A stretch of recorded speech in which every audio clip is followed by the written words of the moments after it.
Heidi, io vado a Caprella. Allora, Cantine Lamberti Caprella is the name of the wine from Tenuta Prella. Prella in the local lingo means stone because we are on the western side of the Pinot Grigio delle Venezie appellation, so next to the lake Garda, you should know by now. Lake Garda, so like morenic sediments. In other words, when after the ice age, the ice was just going back. The stones became dry, and so you have this like a pretty loose kind of soil. Gruppo Italiano Vini is the owner of the wine estate, and it is one of Italy's most important wine groups with I think it's like 15 different wineries across 11 regions, so very important. And the important thing is that this group allows the winemaker to express himself or herself in this case. Herself, because there's way more female winemakers, thank God, out there. And in this case is Maria Carmen Nava, the Jerez de la Frontera, one of the greatest terroir in the wine world, but we can't talk about Jerez de la Frontera right now. Let's check Pinot Grigio out. 2019 is the vintage, of course. Little bit of oxygen there to allow very perfumed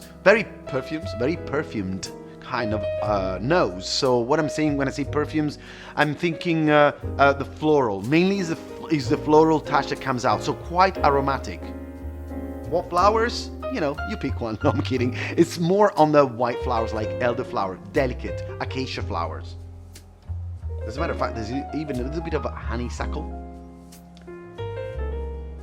I like the almonds. A little bit of this is not astringency, some like dry feeling that is good. It means that the wine is dry, is refreshing. You see chewing lots of fruit over there. It's all about the citrus fruit on the palate.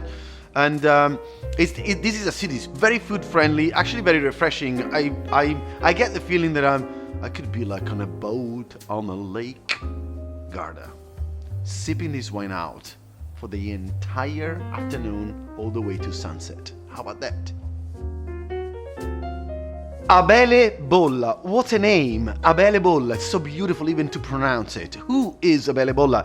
Abele Bolla is the founder of the Cantine Bolla, one of Italy's most important wineries. Why? Because he had a major role in the in the birth of one of Italy's greatest reds, Amarone della Valpolicella. But right now we are in Pinot Grigio delle Venezie, so with this Pinot Grigio we're going towards the western side of the appellation, and we're gonna try a wine that, as you can see straight away, is sparkling. What kind of sparkling is it? Is it spumante? Is an extra dry, so the sugar residual sugar is between 12 and 17 grams per liter, so it's kind of like a off dry kind of wine. Shall we go check it out? I'm very curious to try this Pinot Grigio spumante. And we're almost there. Hopefully the temperature is good enough, because I'm afraid it could be a little bit too warm, and so there could be a mess. No mess, man, look at this. By the way, I forgot to mention that this is Bolla now belongs, as of like 15 years ago, to GIV, Gruppo Italiano Vini.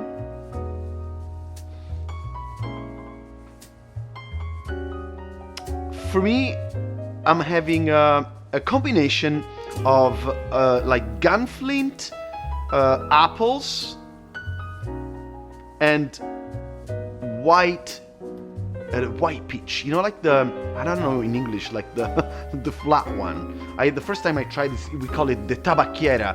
I got it in Sicily, in the near Catania. My first tabacchiera. It's like really like a soft kind of peach. Man, I love that.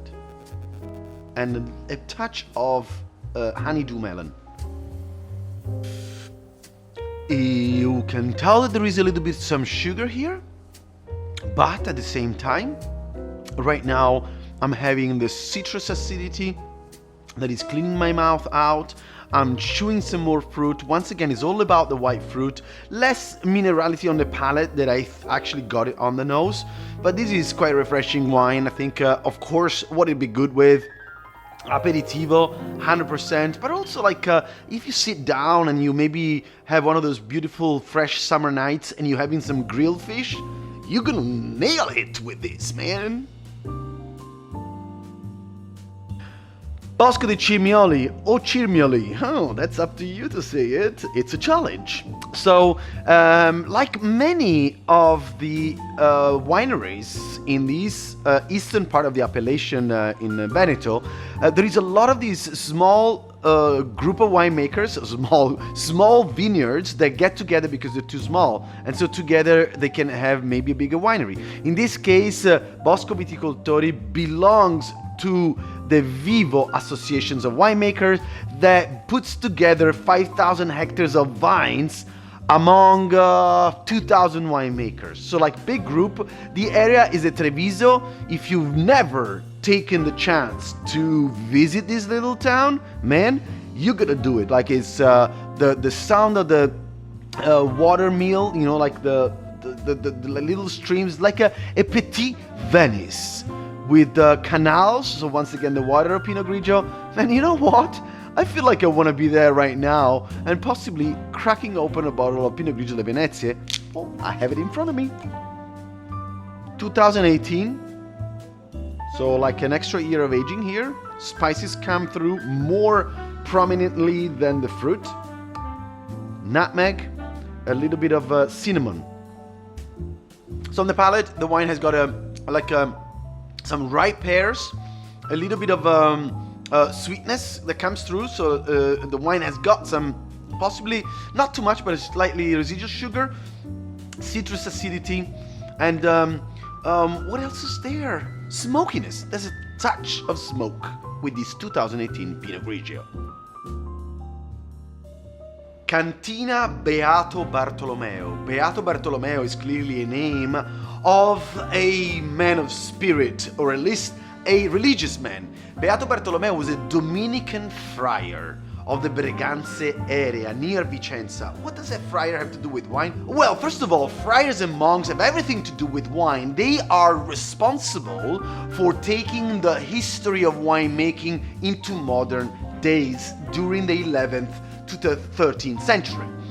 But in this case, there is a group of winemakers. Is Valentine Day, 1950, when 121 vignerons come together to create a winery. This winery today has got over 700 people, 700 vignerons, so pretty good growth. And I am ready to go check the wine out. So, just putting my nose down, thinking of the Palladian villas. It's packed with parks and Palladian villas, this area. And on the nose, there's a touch of tropical, touch of melon, and apricots. The fruit is very ripe, mature. On the palate, it's more about the pineapple. It's like eating pineapple. A little bit of residual sugar there, so there's some sweetness that is counterbalanced by good acidity. This is a wine I think it's easy to enjoy even by itself because of this suppleness. And here we go, Pinot Grigio delle Venezie, Borgo Molino, the name of the winery, Chiari, the name of the wine. 2019 is the vintage. Very pretty bottle. Let's give it a shot. Let's see how this Pinot Grigio is. I'm always in the mood to try a new wine. This is gonna be a new wine for me as well. So you'll be having my fresh impressions. How do you say? Hot from the press? Hot from the press, something like that. First of all, the color is pretty intense, kind of like a deep gold color with a pale straw. Very aromatic. The perfumes here are those of jasmine flowers, but also there's some dry petals. So very floral with an herbaceous touch and a, what's the name of it, bay leaf. So on the palate we have a confirmation of what we got on the nose. The floral touch of the wine that becomes more of a, how do you say, like, it becomes more of a touch and feel. So there is oiliness. That's what I was looking for, a word. It's oily, is round, is creamy, and very voluptuous. So this is a style of Pinot Grigio that is all played on the aromatic notes and on the spiciness. You know what? It's pretty good. And as it happens, a lot of people don't realize, of course you guys in the wine trade know this, without winemakers, without vigneron, without wineries, there wouldn't be any protection of the landscape. Whether it's the dry walls, whether it's the beautiful landscape, winemakers are responsible very often for taking care of parks and also cities. In this case, without anyone telling them, by the way, in this case, Cantina di Soave, that was put together in 1898, has taken care of the beautiful city walls of one of Veneto's most intriguing little hilltop villages. Soave looks like one of those fairy tale castles with the emeralds and everything. Dante quite possibly has spent some time over in Soave. And right now, even if you go there, if you get rid of the light poles and the lights, you are back in the 10th century. So let's try the wine of Cantina di Soave, the Pinot Grigio, right now.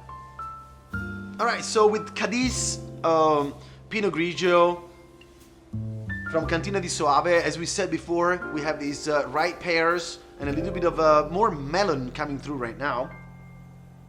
Quite one of those light Pinot Grigio that is gonna make a lot of people happy because of its lightness, because of its citrus fruit, and the apples and melon that deliver the kind of like mild fruit-driven style that makes the wine really easy to drink. 1971, Giorgio Cristoforetti and Walter Delibori, the Delibori winery. So the second surname is what gave the name to the winery. I'm thinking like right now with the 71, because lots of the wineries in Pinot Grigio area are in the 60s based, so the 70s right now I can see, you know, Motown music going on, New York street, but hey, on the other end, the contrast is that this area instead is right near the Lake Garda. So once again, those ice age sediments, sometimes they look a little bit on the like the black color, which is why paradoxically where a lot of good white wines come from. Let's try this Pinot Grigio 2019. All right, I'm fun. I like the green grass, you know, that when it comes into white wines, a little bit of that it adds up a sense of freshness, like some sage. And yes, once again, you cannot be without limes or lemons when you are in front of Pinot Grigio. Almond flowers, and also maybe the some ripe white fruit. This wine has got a good structure on the palate. Like you can find at the same time good maturity of the fruit, very good maturity of the fruit. They worked really well in this vintage. It's once again the white peach pulp, a little bit of pineapple, so some tropical elements, but slightly tropical. It feels like the attack on the palate feels relatively sweet, but then there is good enough acidity to cleanse your mouth, to make your palate ready for another taste. I was almost forgetting. Talking about the Consorzio delle Venezie, the DOC delle Venezie appellation. Well, first of all, you get to know that the world of Pinot Grigio, the vineyards of Pinot Grigio in the planet are basically 50% almost in Italy. And guess what? 85% of it are in Delle Venezie appellation. How many winemakers produce Pinot Grigio in this area? There is 324 of them, and 39 are co-ops. So within the co-ops, there is even more winemaker. So in other words, there's hundreds of winemakers that produce this beautiful white wine of Italy, by the way, the most recognized Italian variety. In the past, this wine used to be pretty like dilute, and in the 90s was like a very small percentage of vines was Pinot Grigio, roughly was 3,000 hectares. Today is 26,000 hectares of Pinot Grigio. And right now, this Pinot Grigio is way more fruit-driven, way more complexity, above all, way more length. In the past, it was kind of dilute and neutral. Right now, there is spices, there is minerality, and way more complexity. Basically, this appellation has brought a brand new revolution. As of 2017, this is how young the consortium is. By the way, the largest consortium in Italy, across 3 regions, Trentino, Veneto, and Friuli. Boom. Where is the revolution? The revolution is the fact that there is vineyards, new vineyard management, young entrepreneurs, young vigneron. They're all there making sure that the world can drink the delicious Pinot Grigio delle Venezie. Are you wondering what to pair with your Pinot Grigio? Well, there's plenty ways to go.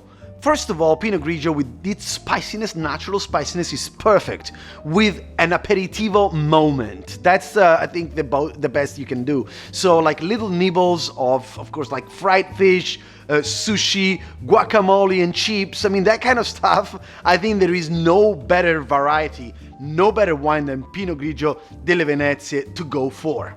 Do you want to have pasta with Pinot Grigio? Of course you should have pasta. It's an Italian product at the end of the day. So, pasta. Well, with pasta, I would be quite cautious with I would go with some light sauces. You know, like you want to go like light fish sauce, or you can go like some pasta with veggies, beautiful risotto that you can have it with, you know, like beautiful risotto, like because of the cheese, the fatness of the cheese, the acidity of Pinot Grigio is gonna cut through it and make it as a perfect food companion.